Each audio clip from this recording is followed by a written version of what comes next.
Halo para tuanis, selamat datang di podcast Suka-Suka. Di episode kali ini kita bakal ngobrol tentang sesuatu yang ya semua anak muda pasti ngerasain, yaitu hidup di usia kepala dua. Usia yang katanya seru tapi juga bikin pusing. Usia dimana kita udah mulai ngerasa harus jadi seseorang, harus punya arah hidup, padahal kadang mandi aja lupa, ya enggak? Betul banget. Betul. Oke, dan serunya kita nggak sendirian ya di podcast kali ini. Betul nih Kak Muti. Ya, kita kedatangan narasumber spesial yang juga sama-sama lagi survive di usia 20-an. Ini dia, kita sambut para 20. Apa kabarnya nih? Baik. Mungkin kita bisa sapa-sapa sambil perkenalan dulu ya. Tuh, tak kenal maka tak sayang. Mungkin bisa dikenalin dari kakak berbaju coklat. Halo semua, kenalin aku Hanifah. Saat ini sih kesibukanku sekarang ya kayak mahasiswa lainnya, mahasiswa semester 5 yang sibuk magang, malamnya masih sibuk kuliah sambil Zoom, ya gitu deh. Kita mungkin juga sangat merasain itu sih, pasti capeknya juga berasa banget challenges-nya. Oke, lanjut kita ke sebelah kanannya. Ada Mbak berbaju navy di sini. Mungkin bisa menyapa teman-teman kita. Halo, Hai. kenalin nama aku Eli. Hai Kak Eli. Sama Zu, karena aku juga lagi magang ya, sama kayak Mbak Hanifah. Ya seperti itulah, lumayan boring karena malam masih Zoom buat kelas ya. Apalagi sekarang masa-masa mendekati UASan ya. Kemudian nih kita bergeser ke kakak baju hitam yang katanya itu adalah owner sebuah produk. Ya, produk apa ya? Nanti kita spill di segmen selanjutnya. Disclaimer dulu nih, saya bukan owner ya. Ownernya itu teman saya. Saya hanya sebagai tim aja. Tuh, gimana pun cuma udah keren. Ya, terima kasih. Oh iya, belum kenalan ya? Kenalin, aku Ayu. Kesibukannya sama sih, cuman bedanya mungkin kalau malam saya itu biasanya sering ngantukan ya. Jadi kalau Zoom kadang nggak tahu tiba-tiba Zoomnya nyala, orangnya udah tidur. Ini sangat menarik ya. Jadi itu posisi zoomnya mati apa nyala nih? Kadang kan kayaknya masih nyala ya, kecuali kalau wifi-nya mati sih. Jadi sampai hostnya selesai, kakaknya masih tidur ya. Waduh, zoom in. Bahaya banget sih. Tidak boleh ditiru ya. Jangan ditergala. Oke, lanjut kita geser. Di sini ada Mbak berbaju warna pink yang sangat kokwet sekali. Halo semuanya, perkenalkan saya Desi. Kesibukannya kali ini seperti mahasiswa semester 5 pada umumnya. Pagi sampai sore magang, kemudian malamnya Zoom. Tapi weekendnya masih tetap jualan es-teh. Juang wonder Sekali. Seperti itu. Jadi ya huru-hara di usia 20-an ya, 5 ya. Sibuk sekali. Apalagi ini mendekati mau UAS, mau selesai magang juga, pasti akan ada agenda lain. Ya, keren sekali ya jiwa pebisnis yang satu ini. Betul sekali. Nggak cuma Kak Ayu aja loh Kak Muti. Ada juga salah satu pebisnis yang punya brand nih. Brandnya nih tentang F&B. Boleh dikenalin Kak? Waduh, dengan siapa? Halo semuanya. Oke, perkenalkan nama aku Kera. Aku sama juga kayak kalian, aku semester 5 dan juga masih magang. Ini capek banget ya magang, terus PP 1 jam dari rumah, malamnya masih kuliah. Itu makanya hari Senin sampai Sabtu, Minggu pun masih jualan. Bersemangat dong. Semangat ya, Kayaknya kapan? Ya ke November insya Allah ya. Mungkin itu tadi ya segmen perkenalan kita kali ini. Mungkin apa nih Kak Iva, kita hari ini mau ngapain? Hari ini kita bakal bahas tentang apa sih struggle kita di usia 20-an ini. Jadi masuk nih kita ke pertanyaan yang pertama. Ya boleh. Kapan pertama kali kamu merasa tersesat dan bingung dalam hidup? Pertanyaan yang menarik sekaligus menggugah para pendengar kali ini ya tentunya. Mungkin dari Mbak Bajum Nevin, Mbak Elif, apa nih kira-kira yang dirasakan ketika merasa tersesat atau bingung dalam hidup? Oke. Di usia 20 ini kelihatannya kan banyak banget ya. Awal yang merasa tersesat itu saat mungkin kan kita kan angkatan Covid ya. Bener banget sih. Apalagi SMA kan kita dulu. Iya, Kita nggak SMA kayak. terus juga pasti nggak pernah belajar ya. Itu realita ya. Tadi Zoom tapi ya Itu sering terjadi, Bal. Apalagi ini Zoom, tapi kita lagi cuci baju, akan mungkin nyapu itu ya.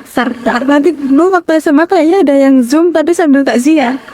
Nah, bahkan kita ulangan aja sambil rebahan kan ya. Sebenarnya itu yang struggle yang awal aku ngerasa tersesat itu waktu zaman Covid.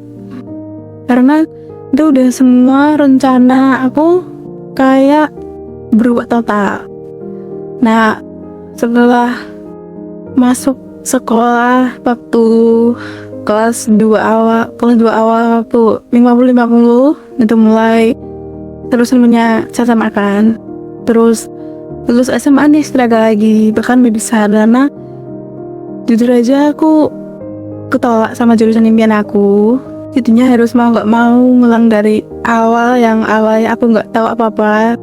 Itu masuk jurusan ini kayak belajarnya tuh dari nol. Mas struggle di waktu juga kan pelan-pelan juga udah capek. Yang awalnya kayak mungkin berkeinginan pengen ikut kegiatan-kegiatan di luar akademik tuh jadi kayak udah capek pilih tidur, akhirnya nggak punya skill apa-apa. Terus bingung juga jadi dirinya itu sukanya tuh apa, skillnya tuh apa, itu jujur masih bingung sampai sekarang. Oh iya, jadi Kak Elif masih berusaha finding yourself. Oke, kalau gitu momen apa sih yang paling gak kamu sangka waktu memasuki usia-usia 20-an ini? Ya, paling gak aku sangka tuh jujur aja awal magang. Mau Apa tuh Kak? mau kan waktu usia 2 bulan kan kita magang ya. Itu kita kan datang sama dunia kerja. Ya itu tuh dunia kerja tuh sangat-sangat berbeda sama dunia waktu kita ingin menjadi pelajar. Kan kalau kita menjadi pelajar kita cuma sebatas kita berangkat, kita belajar, kita nggak mikir apa-apa. Kayak ya udah kalau kita nggak bisa kita bisa tanya ke dosen, ke teman. Dan ternyata tuh di dunia kerja itu sangat-sangat berbeda. Beda banget gitu ya. Tentang ya, kalau pas sekolah tuh waktunya kita hanya belajar. Iya, benar banget sih. Dengan kecil seperti apa nggak? Lebih mandiri juga ya kitanya. Itu salah satu culture shock sih untuk kita. Itu tuntutan sih. Terus caranya Kak Elif nanggulannya itu gimana? Cara penanggulangan itu awal-awal magang itu kan di instansi pemerintah ya. Alhamdulillahnya. Dan di situ aku dapat mentor yang baik-baik, yang super humble. Terus di situ kan kalau nggak bisa coba tanya, coba sharing sama staff-staff yang ada di sana. Bukan cuman soal kerjaan, cuman bahkan kita tuh sharing kehidupan kuliah, kehidupan Menarik sih. kita wisuda. Jadi ngaruh banget gitu ya Kak Lin. Ya itu sih target itu ngaruh banget. Bahkan di situ aku dapat motivasi kalau kuliah itu nggak cuman dampak ke diri kita sendiri, Ya, makin ke sosial. benar. Ya. Apalagi kan kita magang ya, pasti harus ada dampaknya dong sama instansi tempat magang kita. Kalau enggak kan kita juga bawa citra prodi nih terutama. Oke, Kak Tony Slay, ada nggak sih keluh kesahnya di usia 20-an ini? Mungkin kalau dari aku di usia 20-an itu kayak ya bingung sama semua hal. Kayak ada tuh bertanya-tanya gini loh. Terkadang tuh dari diriku sendiri tuh masih bingung juga, kayak aku tuh di masa depan mau pengen jadi apa sih sebenarnya. Udah ada keinginan, tapi di dalam beda waktu masih ragu. Aku bisa nggak ya mencapai keinginanku itu? Ya sebenarnya simpel sih. Dan untuk sekarang ini ya fokusku ya apa tuh, jalanin apa yang ada sekarang, jalanin untuk kedepannya mungkin jalanin aja gitu. Soalnya kadang presiden gini, semua hal itu akan terlewati kalau kita nikmatin prosesnya, karena semua itu pasti akan berlalu gitu. Keren banget nih quote dari Kak Hani, dari Twenis kita ya. Lanjut geser nih ke samping Kak Hani. Ada Mbak Ayu. Sang owner. Bener banget Mbak Ayu. Enggak, aku bukan owner. Apa ya, meskipun kita itu ya, kita kan prodi kita itu kan teknologi pendidikan, itu kan salah satunya ya untuk menciptakan peluang kerja mungkin ya. Ya kalau kita misalkan kita jadi owner kan kita juga bisa menciptakan peluang kerja untuk yang lain. Manfaat ya bagi sekitar. Bagi saya ini sangat sih, semoga ya. Oke, sama seperti pertanyaan Twenis yang lainnya ya. Ya, selanjutnya nih Kak, kita bakal masuk ke topik kerjaan. Nah Kak Desi, menurut Kak Desi, lebih baik milih kerja itu sesuai passion, gaji besar, atau tempat yang ngasih ilmu? Kalau menurutku sih, ya ngalir aja gitu. Mau ada peluang ya kita ambil gitu. Soalnya kan ya tahu sendiri ya, saat ini ya cari kerjaan susah ya, kerjaan susah. Kemudian juga pasti ada kayak serambel-serambel lain gitu loh. Aku udah sarjana nih, jadi aku nggak mau kerja yang mungkin berat-berat atau gimana, tapi nggak kayak gitu kalau menurutku. Jadinya selagi ada peluang kita ambil. Semisal ada pekerjaan yang lebih baik terbuka ya kita debat dahulu, seperti itu sih. Apalagi kan sekarang juga apa-apa mahal ya, banget.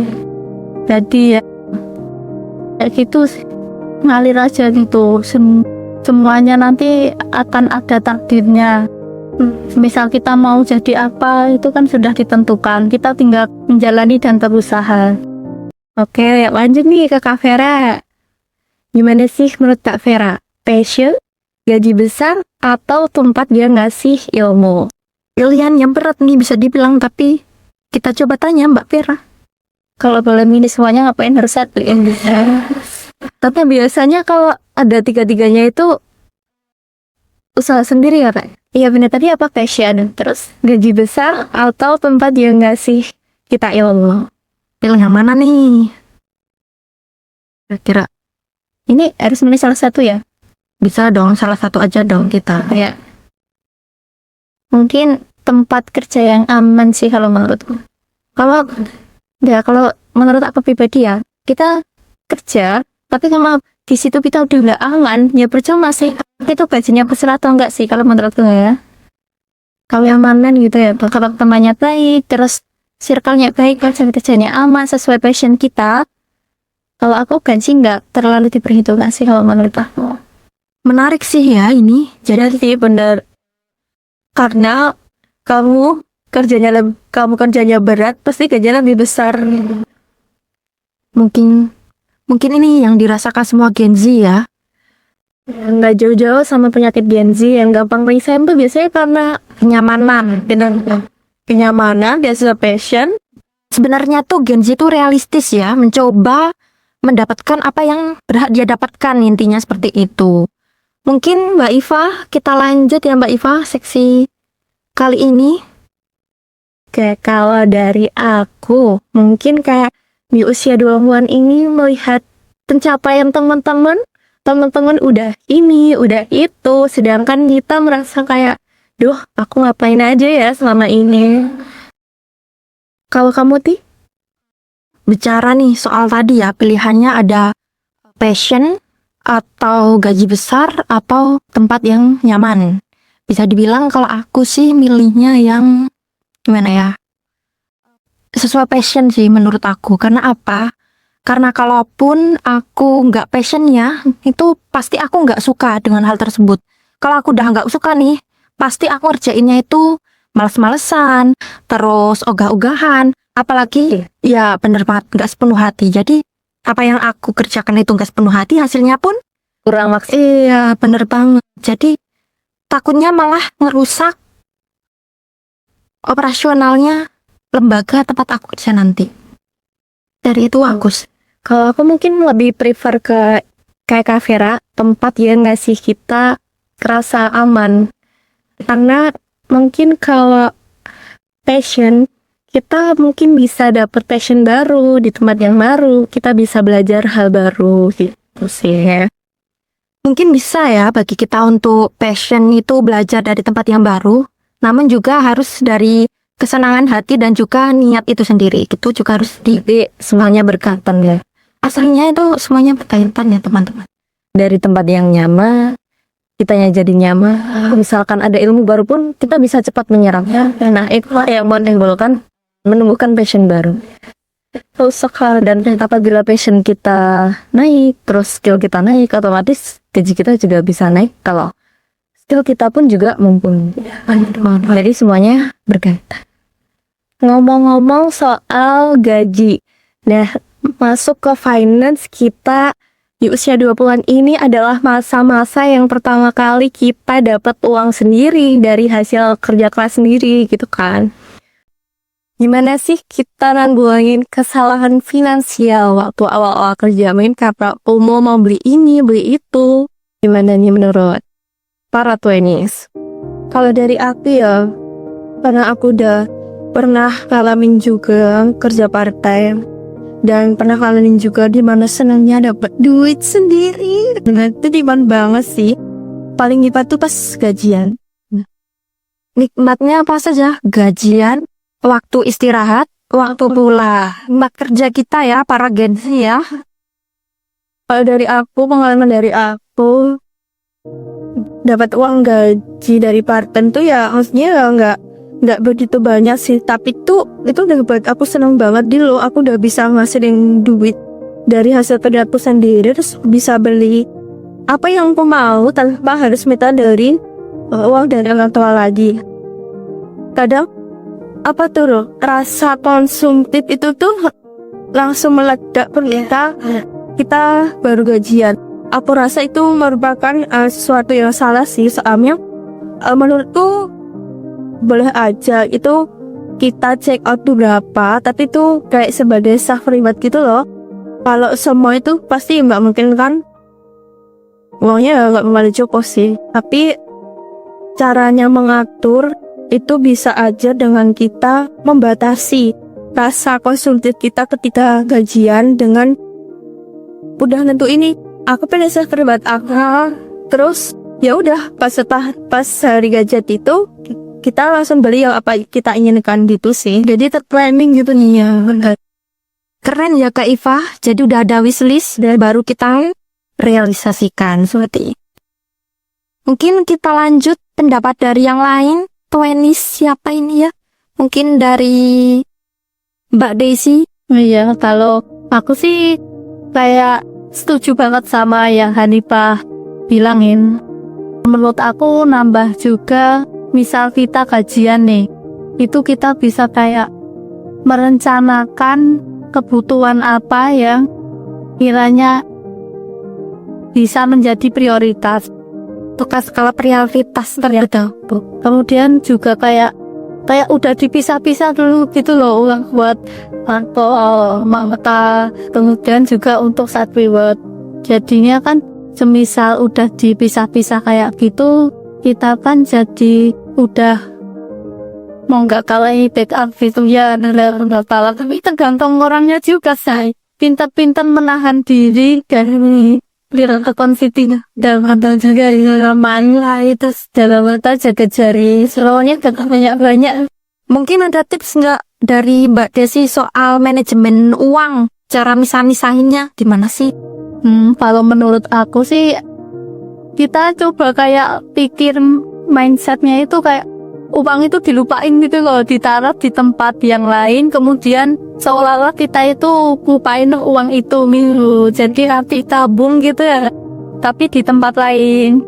Jadi semisal ada kayak dana darurat atau lagi sedang dalam masa kayak butuh uang banget nih, nah itu bisa kita gunakan gitu. Dan semoga sih inget ya, tetap punya uang balik tapi ya, Nah, kan tahu-tahu dimakan rayak nanti lah. Jangan sampai ya. ya capek dong. Gitu banget ya Kak Desi, punya dana darurat sendiri sama yang buat keinginan itu berapa udah di planning ya. Iya. Lanjut pertanyaan selanjutnya nih kamu Ti. Wah, pertanyaannya ini sangat menarik teman-teman. Mungkin bisa dibilang akal-akalan kita waktu nonton sinetron ketika SD ya. Pikirnya tuh kalau kuliah itu wah dapatnya nah ya pangeran mungkin ya. Depannya Kak Vera dong. Nggak usah mulus-mulus sih. Cuma satu, emang seiman yang penting setia. Dengan apalah Kenapa setia? Kak, Bapak kalau cuma ganteng, percuma apa ya, perfect, tapi kalau nggak setia ya, ya jangan sampai gitu kali temen. apalagi kita nih banyak berita ya mengenai perselingkuhan yang terjadi di kalangan artis. Ya, itu yang lagi ngomongnya ya. Tuh salah satu mungkin ketakutan kita Gen Z untuk menikah. Benar. Tuh Ya, berarti seorang Raisa sedantek gitu. iya bener banget Raisa, dapat suara emas, cantiknya Masya Allah, masih diselingkuhin ya. Sungguh.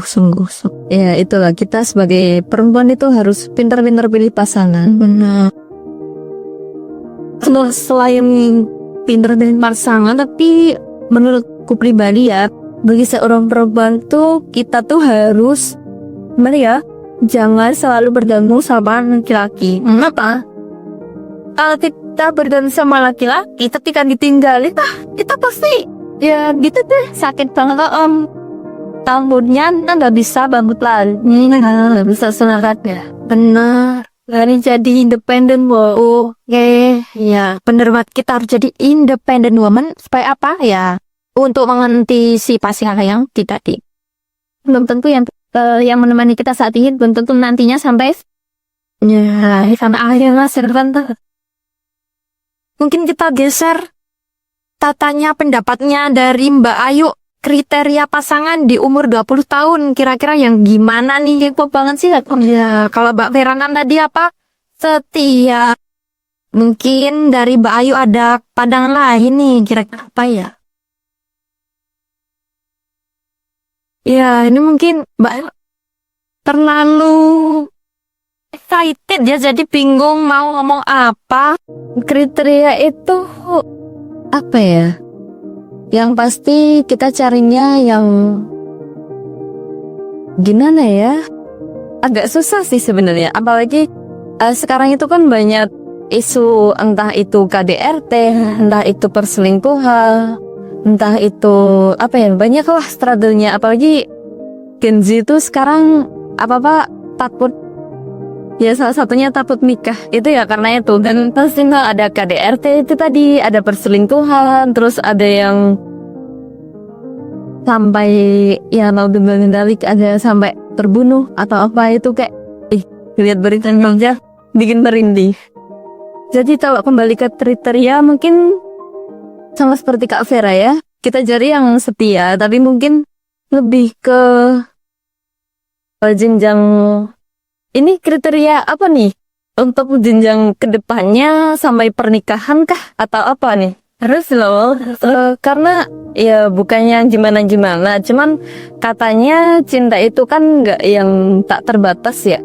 Takutnya kalau saat ini kita mencintai seseorang misalnya, terus di masa depan mungkin waktu nikah itu takutnya dia cintanya udah habis saat kita pacaran atau saat kita PDKT, seperti itu. Jadi kalau bisa ya carinya menikah itu sebenarnya enggak ya, harus menikah dengan orang yang kamu cintai, tapi kamu harus mencintai orang yang kamu nikahi. Kali twinnies kita ini ya. Jadi menjawab ini bener. Para laki-laki nih ya, tolong didengarkan salah satu twinnies kita bilang nih kalau mencintai itu enggak hanya pada pandangan pertama tadi, Betul. tapi ke jenjang seterusnya. Nikah itu kan sampai Seterusnya ngelitung sih sampai usia baik santai ya, cintanya habis di tengah jalan. sampai apalagi malah cari Yang lainnya. Kak Iva, lanjut nih Kak Iva, pembahasan kita selanjutnya apa ya? Kriterianya Kak Iva ya. Oh, sepertinya Kak Elif tahu sesuatu tentang Mbak Iva. Aduh, jadi malu. Ya apa ya? Kalau cari kriteria ya yang all in, yang baik-baik semuanya. Oh, langsung ya doanya ya. Oke, langsung move ke topik selanjutnya ya Kak. Boleh banget Kak Iva. Oke, topik selanjutnya itu tentang identitas diri. Tuh Kak Iva, Nah, kita untuk usia 20-an ini kan lagi masa-masa mencari jati diri. benar. Mencari versi terbaik kita. Mencari outcome. Dan kayak banyak insecure gak sih? Bener, apalagi Gen Z ya. Banyak overthinking, banyak insecure. Itu makan kita mungkin. Nah, ini tuh kita masuk ke last question.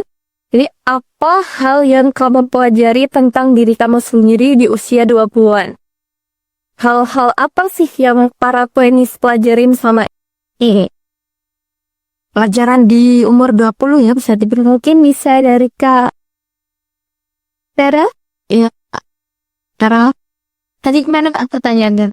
Apa hal yang terbesar yang udah Kak Vera pelajarin ini usia 20-an lo?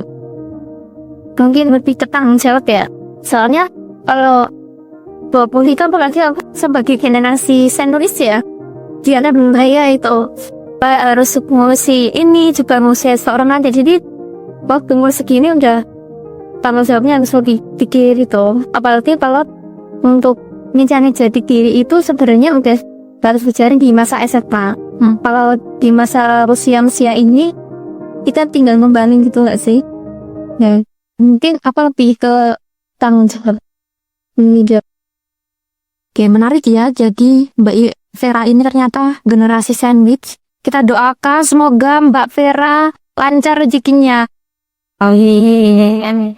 Lanjut bergeser ke sebelah samping ada Mbak Elif. Gimana nih pendapat Mbak Elif atau pelajaran yang telah diambil di umur 20 tahun ini? Sama sih sebenarnya soal lanjut. Apalagi kita kan semakin usia kita bertambah, semakin banyak tuntutan yang kita hadapi ya. Pastinya tanggung jawab yang bisa lebih disadarin itu tanggung jawab. Terus nggak terburu-buru dalam mengambil keputusan. Karena mungkin kalau aku ingat ada beberapa keputusan yang aku ambil lebih terburu-buru dengan pikiran yang nggak tenang.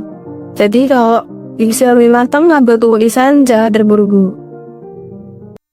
Bener, jadi harus terfikirkan dan terencanakan ya Mbak Elif. Berpikir sebelum bertindak. Bener banget Mbak. Lanjut nih kita tanyakan lagi ya pada twinnies kita terakhir pendapat dari Mbak Hanifah. Kalau menurut aku 20-an tuh gimana waktunya kita buat ngambil keputusan penting untuk menjalani hidup kita ke depannya. Seperti pendidikan, karir, jodoh, relasi, gitu sih. Terus aku juga setuju sama perkataannya Anik tadi kalau di usia 20 tahun ini tuh ketika mau ambil suatu keputusan tuh bener-bener dipikirin secara matang, nggak bener buru-buru. Karena mungkin ya kalau aku pribadi ngambil keputusan tuh pada semua kadang masih labil, kadang masih bertanya gini, keputusan yang gue ambil itu benar gak ya, aku tak salah, itu tuh pasti ada sih. Tapi Kalau aku pribadi, apapun yang udah aku putuskan, artinya aku harus berani bertanggung jawab untuk menjalannya itu sampai selesai. Oh, keren sih. Berarti ya kayak harus menyelesaikan apa yang sudah kita mulai. Oke, Mbak Iva, mungkin sangat menarik ya pembahasan kita kali ini. Betul sekali Kak Muti. Nggak terasa ya kita udah di akhir segmen. Kita udah dapat banyak banget insight dari para trainees. Terus, dan intinya ya, kalau di usia 20-an itu, kalau kita lagi berjuang, lagi capek, lagi bingung, kita tuh nggak boleh merasa insecure atau terburu-buru ya Kak Muti. Harus difikirkan dulu teman-teman kalau bertindak. Kemudian menyelesaikan apa yang sudah kita mulai dari awal. Perannya atau pengingat bagi kita semua ya. Selain itu, mungkin dari teman-teman sebagai perpisahan kita hari ini, bisa tolong disampaikan nih kesan-kesannya untuk para adik-adik kita biar tidak menyesal di usia 20-an. Kak Nurul, apa yang mau disampaikan? Kalau untuk aku sendiri sih, kayaknya planning sih. Meskipun nanti mungkin takdir tidak sesuai dengan rencana kita, kayaknya planning itu sangat penting gitu ya, supaya kita bisa mengantisipasi kena kendala di depan kita itu udah siap. Berarti itu juga kita harus juga menyadari ya, usia kan semakin naik, semakin tua gitu. Jadi kita juga harus kayak memikirkan untuk kedepannya gimana gitu. Ibadahnya juga mungkin lebih ditingkatkan lagi, kemudian juga memberikan kontribusi positif baik di dalam pertemanan maupun di kegiatan akademik gitu. Oke, keren ya. Jadi teman-teman adik tuenis kita, mohon diperhatikan tadi dari pesannya Kak Nurul, sholat atau ibadah, kemudian planning ya Kak Iva, itu ya itu harus benar-benar dijaga. Mungkin kita akhiri sampai di sini saja ya Kak Iva. Sampai bertemu di podcast selanjutnya. Oke, buat closing statement nih Kak, hidup di usia 20-an itu memang penuh tekanan, tapi juga penuh kesempatan. Jadi pelan-pelan aja, semua orang punya timeline-nya sendiri. Oke, sampai ketemu di episode selanjutnya. Stay sane, stay growing, dan semoga harimu menyenangkan. Sampai jumpa. Sampai jumpa. Dan selamat terima kasih. Kasihnya. Untuk para tuanis nih, pernah nggak sih kalian tuh lagi PDB-nya pergi, tahu-tahu keringat muncul bikin nggak nyaman? Nah, tenang aja, kita ada yang namanya Deocare Myongban. Deocare Myongban itu salah satu produk kita yang disupport oleh Wibawa UNS. Nah, itu adalah deodoran spray dari Tawas Deodoran Alami yang membantu kamu untuk tetap fresh panjang hari. Dia itu terbuat dari tawas alami, tanpa alkohol, dan pastinya dia tidak bikin iritasi dan tidak meninggalkan noda di pakaian. Nah, untuk lebih lengkapnya kalian bisa kunjungi Instagram di @deocare.myongban. Jangan lupa belanja ya. See you. One is the loneliest number that you'll ever